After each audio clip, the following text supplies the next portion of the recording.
Wanita ibarat sekuntum bunga, mekar memikat harum baunya. Ribuan kumbang ingin ke sana.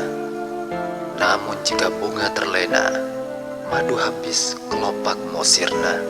Tinggallah tangkai belaka, tiada lagi kumbang menyapa. Tangis sesal, pilu menyayat jiwa. Pria dan wanita ibarat kelapa dan kepala. Jika kepala menimpa kelapa, yang rusak adalah kepala. Jika kelapa menimpa kepala, yang rusak pasti kepala. Meski kepala ada helmnya, namun getarannya pasti terasa.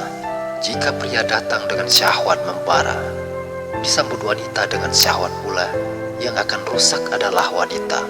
Jika wanita yang datang dengan syahwatnya, disambut pria dengan syahwat pula, yang akan rusak tetap wanita. Meski pengaman ada, tapi kerusakan membekas jua. Sebaik apapun seorang pria, seluhur apapun seorang wanita, namun setan tak akan biarkan mereka saat berdua. Membiarkan mereka memadu cinta sama saja dengan membukakan pintu zina.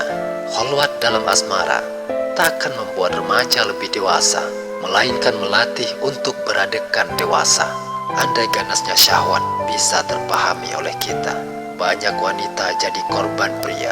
Tidak sedikit pria yang tergoda oleh wanita. Seorang ayah pernah berkata, "Aduhai anak perempuanku belahan jiwa, saat kecil semua orang menggendongmu, ayah bahagia. Setelah remaja kau digendong pria, ayah tak rela."